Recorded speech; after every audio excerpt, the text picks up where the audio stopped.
Hello everyone, and welcome to Pax Britannica. Today, we have something slightly different. I'm hard at work on the next episode of Cromwell's Western Design, but in the meantime I thought I'd share a clip from my new show, Winds of Change. This is the first half of the second episode, which covers the events of the East India Company's expansion in India from 1700 to 1800. The British Empire is on the rise, but, as you'll hear from this clip, it's not a flawless ascent. I hope you enjoy. And if you do, and you want to hear more, search for Winds of Change on your podcast app, or follow the link in this episode description.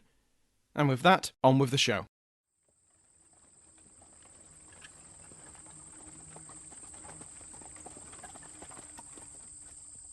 Benjamin Branfill dismounted from his carriage after a morning of travel.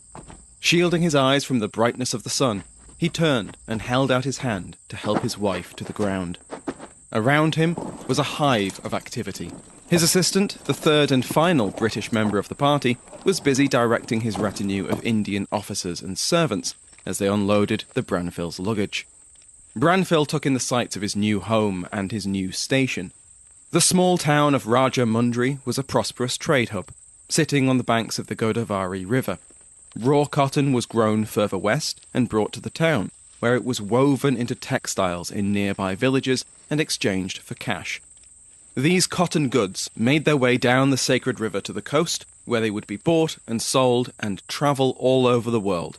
About 20 miles north of Rajamundry sat Pallavaram, the seat of the local Raja, Mangapati Devi Reddy. Mangapati had been Raja since 1780, the same year that Branfill had first arrived in Madras as a 19-year-old clerk. He had survived the gauntlet of tropical disease which killed more than a third of new arrivals, and now, in 1794, he was appointed district collector, and he arrived in Rajamundry to take up his new position. Branfill watched as their luggage was hauled into the bungalow, which would serve as both his office and his home for the next decade. Besides their clothes and their personal belongings, the boxes contained the future of the district. Volumes of empty accounting ledgers, ready to be filled, and copies of the new rules which the East India Company expected everyone to follow. Mangapati soon met with Branfill, confident that his existing good relationship with the company would continue under this new system. 6 years later, the Raja of Pallavaram fled into the hills as company sepoys stormed his fort and killed his followers. He hadn't paid the revenue which the new rules demanded. His reasons, poor harvests and local unrest, were irrelevant to Branfill and his superiors. Mangapati would escape with his life, but his title and his lands were seized and given to the highest bidder, to whoever promised the company that they could deliver what the Raja had not.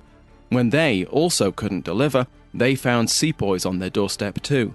The estates of Pallavaram were sold and resold, parcelled up and divided. These scenes were repeated all across India. Wherever the company now ruled, rulers were deposed, landlords were dispossessed, and tenants and peasants were squeezed for more money as their new landlords tried to keep the sepoys from their door.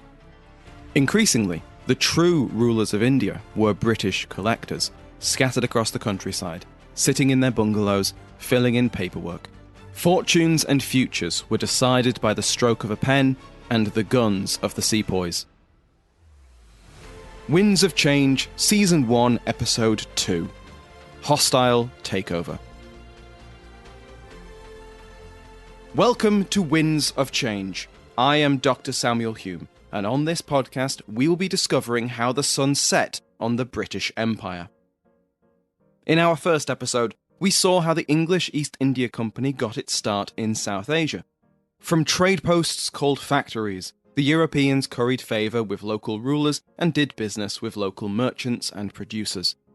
Over the course of the 17th century, the company acquired 3 settlements which would become strongholds of British power and trade. Bombay, just south of the trade hub of Gujarat on the west coast, Madras on the southeast Coromandel coast, and the newest of the 3, Calcutta on the Bay of Bengal. As we saw in our first episode, the East India Company had emerged from the ashes of defeat in their war with the Mughal Empire.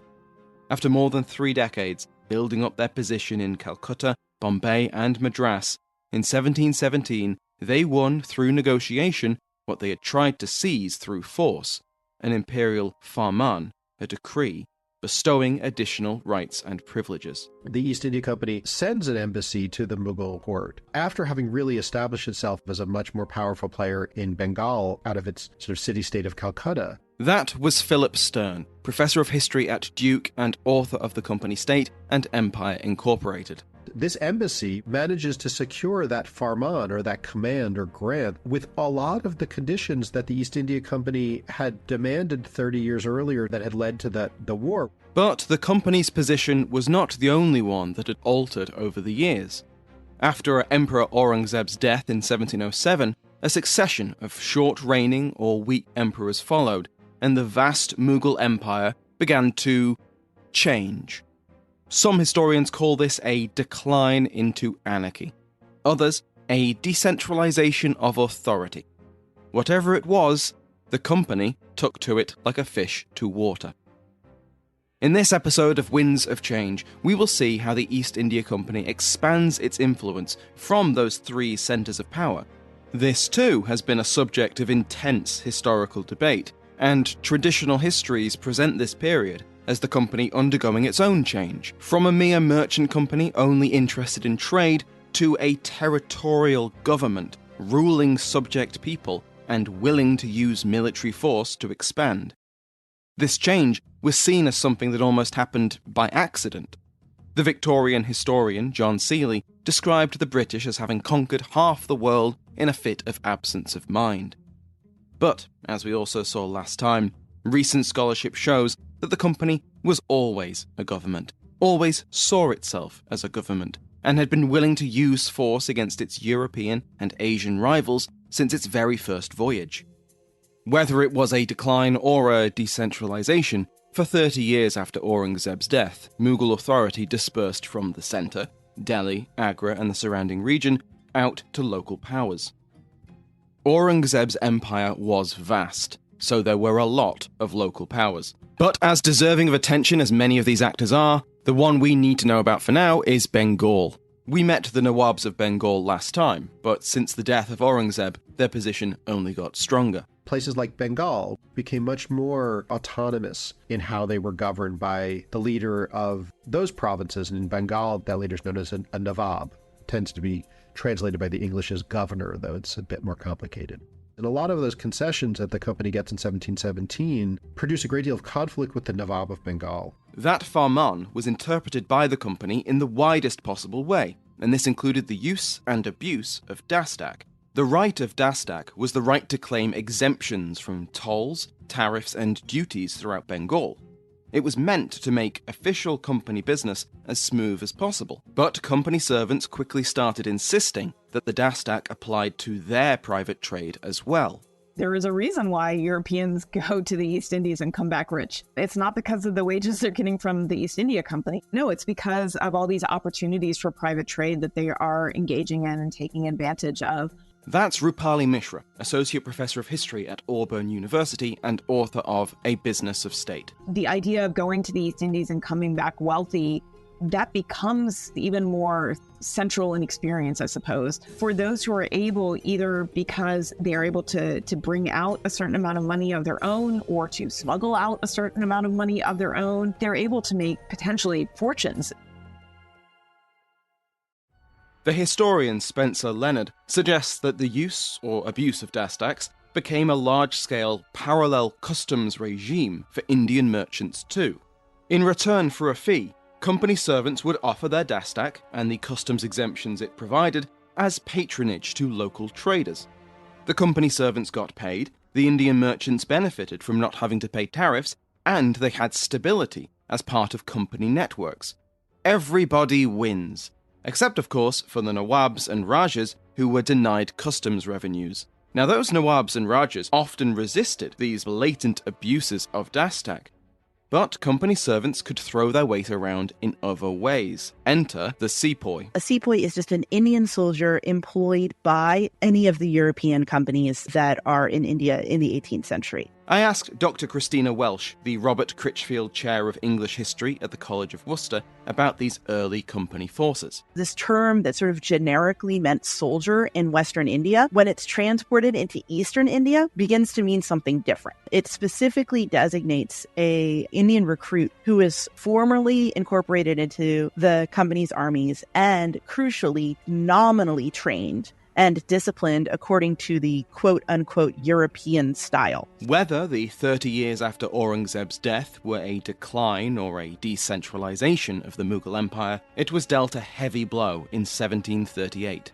Professor John Wilson of King's College London. Basically, the Mughal Empire, the institutions of Mughal rule are fragmenting from the late 1730s, 1740s, after Mughal India is invaded by Nadir Shah. The ruler of Persia defeated the Mughal forces in Punjab, and then at the Battle of Karnal outside of Delhi, he utterly routed the army of Muhammad Shah, the current Mughal emperor, and won his submission. The two emperors entered Delhi together, and a peaceful but thorough pillage of the imperial treasury followed. But it didn't stay peaceful. The occupation ended in a massacre of the city's population, the Persian annexation of all land west of the Indus River, and the seizure of the Peacock Throne, the extravagant symbol of Mughal authority ever since Shah Jahan. Nadir Shah returned across the Indus and through the Hindu Kush, leaving Muhammad Shah still in place as Emperor of Hindustan. But now, that title was a shadow.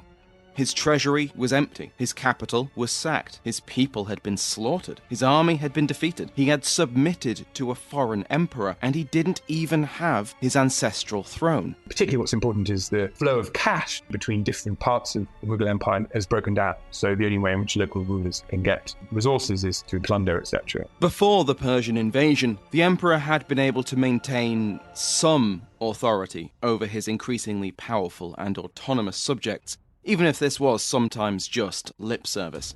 Nadir Shah had stripped away that legitimacy and shattered any remaining hold he had over powerful players like the Nawab of Bengal, the Chhatrapati and Peshwas of the Marathas, the Nizam of Hyderabad, and the East India Company.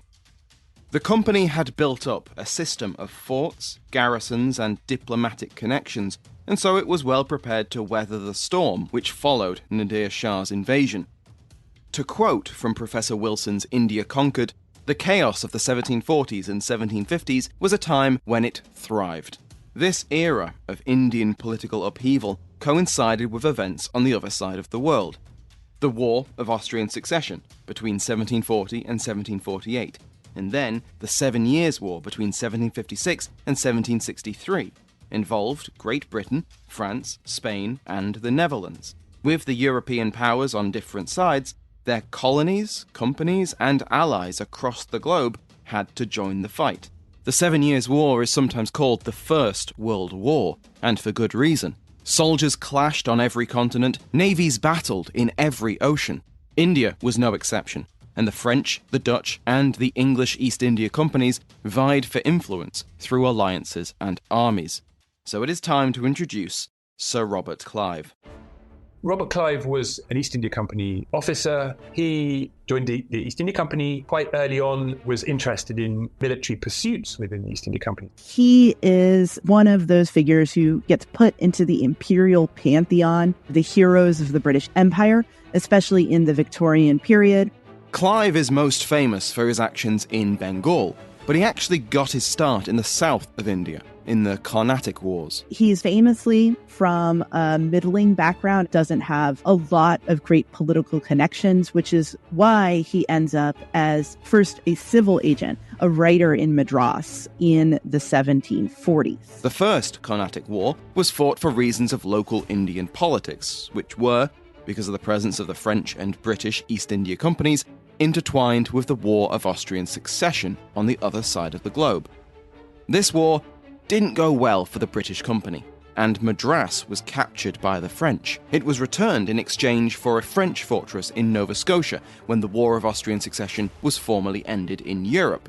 But the hostilities in India continued more or less unabated, because the two European companies backed different claimants as Nawab of Arcot.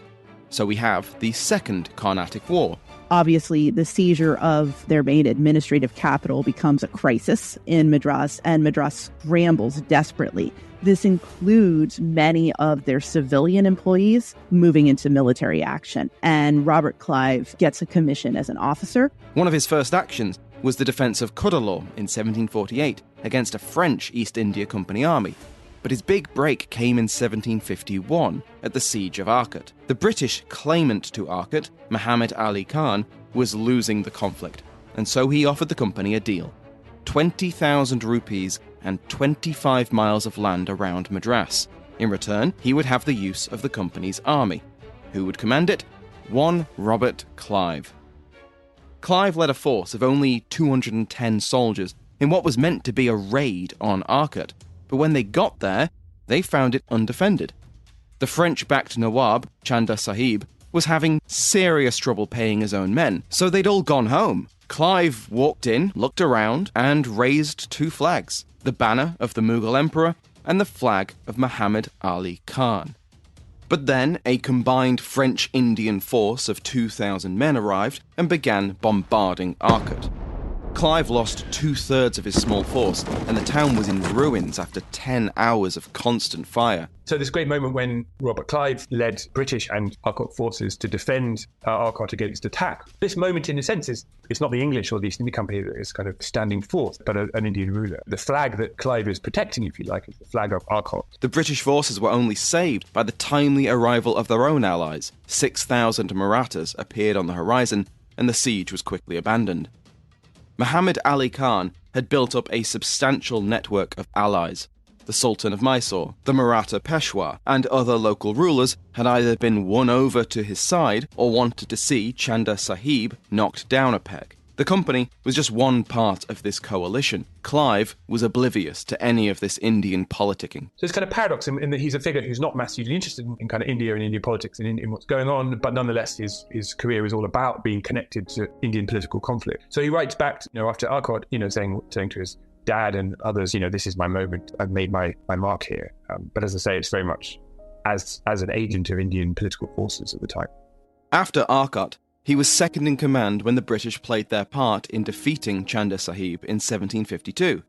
From the grateful Nawab of Arcot, the company received their promised reward: 25 miles of land outside their stronghold of Madras, along with the right to govern and tax its people. Clive sailed home in 1753, and he would return to India within 2 years. When he next returned to Britain, he would be hailed as a hero. Clive was sent back to India in 1755. He helped the Marathas capture a series of coastal forts from the rebels, but he was resigned to a return to a fairly tedious life of a civil official at Fort St. David. But soon after he arrived at the fort, he heard some terrible news out of Bengal. Just as in the south, the company faced political uncertainty and war in the 1740s and early 1750s. The relationship between the company and the Nawabs of Bengal was steadily getting worse. Both the company and the Nawab complained that the other was infringing on their respective rights. The private trade of the company, shielded by the Dastak and the Farman, cut into the revenues of the Nawab.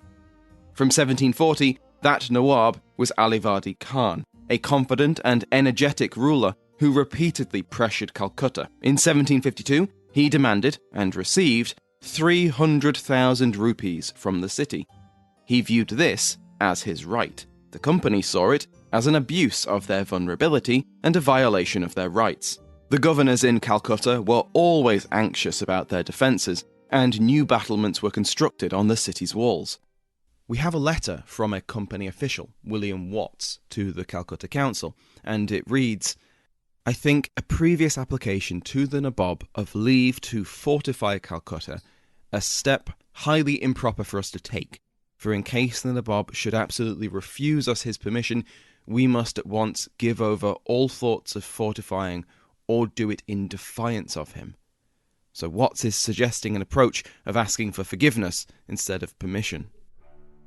The point of tension Well, there had been two things, one of which is the company wanting to kind of have a monopoly on trading in the area and wanted to exclude other European powers. And secondly, they wanted to fortify their settlement and build ever more strong forts in order to protect themselves from Indian and also other European powers. And those 2 points were contentious for local rulers throughout India, in that the idea of giving some kind of privileged position to one trader, one mercantile company, such as the East India Company, rather than the French, rather than other Indian traders, was anathema to Mughal ideas about how you govern properly.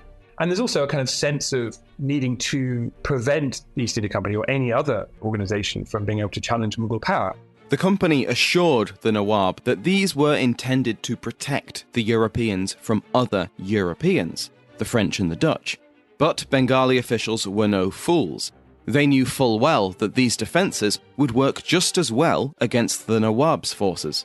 When Alivadi Khan died in 1756, he was succeeded by his grandson, Suraj-ud-Dowla. His succession is contested, and that's important. Within the sort of Mughal world, to become the ruler, when a previous ruler dies, you need to prove yourself through battle, through building political networks, and so forth. There isn't any kind of idea of primogeniture or any kind of idea of order of succession. You need to show that you can govern, show that you can actually win support in order to kind of be able to rule. And so in 1756, 1757, Suraj-ud-Dowla is still very much kind of trying to prove himself against rivals who are coming from different parts of Bengal. With succession often comes crisis. Alivadi Khan had maintained a relative stability in his realm, but with his death, this shattered. Suraj-ud-Dowla claimed his grandfather's title, but this did not grant him legitimacy, and he soon found that many of his nobles refused to obey his orders or pay their taxes. Worse, when he marched against them to enforce his authority, they would often run behind the walls of Calcutta, pleading with the British for asylum and bringing their fortunes with them. Just as on the Coromandel coast, the company was always willing to host the losers of India's political battles. The European forts became places where Indian political leaders could base themselves and protect themselves within moments of political turmoil. This was something that the new Nawab would not tolerate. Less than 2 months after becoming Nawab, Ud-Dowla sent an envoy to Calcutta. The envoy presented his master's demands. The company was to demolish Calcutta's fortifications, submit to him, and turn over the rebels they were sheltering. In reply, a British officer slapped the envoy in the face. The envoy returned to Murshidabad, the Nawab's capital city, and informed Suraj-ud-Dowla. What honour is left to us when a few traders who have not yet learnt to wash their bottoms replied to the ruler's order by expelling his envoy? The Nawab wrote to Khoja Wajid, an influential Armenian merchant in Hooghly. I have 3 substantial motives for extirpating the English out of my country. 1, that they have built strong fortifications and dug a large ditch in the king's dominions, contrary to the established laws of the country. The second is that they have abused the privilege of their dustuks by granting them to such as were no ways entitled to them, from which practices the king has suffered greatly in the revenue of his customs. The third motive is that they give protection to such of the king's subjects as have by their behaviour made themselves liable to be called to an account. And instead of giving them up on demand, they allow such persons to shelter themselves within their bounds from the hands of justice. By the way, the king he's referring to is the Mughal emperor, but really, he's talking about his subjects and his revenue. Suraj-ud-Dowla marched on Calcutta, and the fortifications failed. In June 1756, Calcutta was occupied, which leads us to the Black Hole of Calcutta. The Black Hole of Calcutta is, again, one of those stories that really fits into the triumphant narrative of British imperial history that gets solidified in the 19th century. The event is seen as so terrible that it becomes a justification for British Empire. It's a story of, I believe it's 123 people who died in Calcutta, in Bengal, in 1756. When the Nawab Suraj-ud-Dowla seizes the city, he's said to have ordered the British into a tiny room where many of them suffocate over the course of the night. Much of the information that we have comes from a specific source, J.Z. Hallwell. He claims to be a survivor. There is a lot of debate about to what extent Hallwell can be trusted. And generally speaking, the consensus is that the story is exaggerated to the point that it's almost a misleading conception. This leads us to the return of Clive. The news of the capture of Calcutta shocked and outraged the company, and Clive was no exception. He was quickly put in charge of the company's expedition to Bengal, and Calcutta was retaken in January 1757. Once again, events in India were affected by news from Europe. The 7 Years' War had broken out, and Britain and France were on opposite sides. Worried that the Nawab would ally himself with the French company, Clive marched on the French factory of Chandanagar and destroyed it. The company quickly came to an agreement with the Nawab, which saw their position restored to what it had been before Calcutta was captured. But the British were still concerned by Siraj ud-Dowlah. They saw him as a tyrant, abusing the company's rights and privileges. Besides that, he had already shown that he would take military action against the company if they opposed his authority. The company's position in Bengal could only be secured by removing ud-Dowlah as Nawab. They also wished to avenge the humiliation the Nawab had inflicted by capturing Calcutta. This sense of the need to reassert itself against humiliation you have, and you can think of the individual psyche of everyone involved here. The people who feel the English presence has been dealt this blow and they personally need to kind of avenge something. That's the kind of language that Clive uses. So, a plan was hatched. The company plotted with Siraj ud-Dowlah's subordinate, Mir Jafar, as well as the Jagat Seths, a vastly wealthy merchant and banking family based in Murshidabad. Both had grievances against the Nawab. Mir Jafar felt that he was being sidelined in favour of one of ud-Dowlah's other officers, and the Jagat Seths had been forced to pay the Nawab an enormous tribute. For the next few months, the plotters plotted, and apparently they weren't being subtle about it. The French governor of Chandanagar, who was imprisoned in Calcutta, later recalled, "Never was a conspiracy conducted so publicly and with equal indiscretion on the part of the English and the Moors. Nothing else was talked about in all their settlements. And what will surprise you is that whilst every place echoed with the noise of it, the Nawab, who had a number of spies, was ignorant of everything." The plot culminated at the Battle of Plassey. G.B. Mallison writes that it's one of the 13 decisive battles of India. In fact, really, if we look at Plassey, it's less of a military endeavor than it is a political one. Robert Clive, with his army, which numbers about 3,000, including both European soldiers and sepoys from Madras, meet the forces of Siraj ud-Dowlah at Plassey, which is a mango orchard near the Bengal capital. He's massively outnumbered by Siraj ud-Dowlah's forces, which number in the tens of thousands, including an artillery corps that's manned mostly by French officers. But rather than seeing this as a kind of victory against odds, we have to see this as a diplomatic coup. Clive has successfully turned enough of Siraj ud-Dowlah's officials and generals against him that when Siraj ud-Dowlah orders them to engage in battle, most of them refuse. They don't turn against Siraj ud-Dowlah, but they kind of stand on the sidelines. Siraj ud-Dowlah has relatively few supporters who are actively willing to engage in the battle. His best loyal commander is killed fairly early on, and that further saps his ability to control his army. And by the end of the day, his army has broken. In the aftermath of Plassey, the pieces fell into place. Siraj ud-Dowlah was murdered, and Mir Jafar took his place as Nawab. In return for their assistance against Siraj ud-Dowlah, Mir Jafar had promised his new friends a handsome reward indeed, a payment worth more than £1.2 million. He would come to regret this generous offer, because when he checked the dead ud-Dowlah's treasury, he found that there was much less than expected. He informed the company of this, and Clive, who had followed his puppet Nawab back to Murshidabad, came to have a look. He left the bulk of his army at a safe distance from the city, and took a guard of 500 men into the city to check Mir Jafar's claims, and to ensure that the company got paid first. Over the next 24 hours, the treasury of the Nawab of Bengal, the richest single part of the crumbling Mughal Empire, was emptied of 2/3 of its treasure. Where all this treasure ended up, and whose pockets it fell into, were questions which would dog Clive in his later years. Defending himself at an inquiry 15 years later, he declared, "Am I not rather deserving of praise for the moderation which marked my proceedings?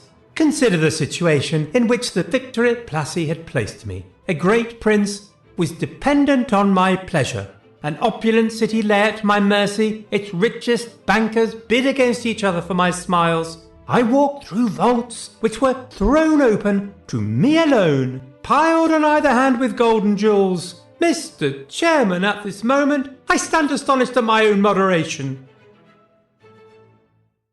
I hope you enjoyed this clip from Winds of Change and the performance of my guest podcasters. Maybe you recognise them. If you want to listen to more, then you're in luck. Depending on when you're listening to this, there's at least 4-hour-long episodes waiting for you. Follow the link in the description or search for Winds of Change in your podcast app. That's Winds of Change. The next full episode of PAX will be out in the next couple of weeks. Thanks again to my guest historians and podcasters, to my entire Patreon House of Lords, and to you for listening.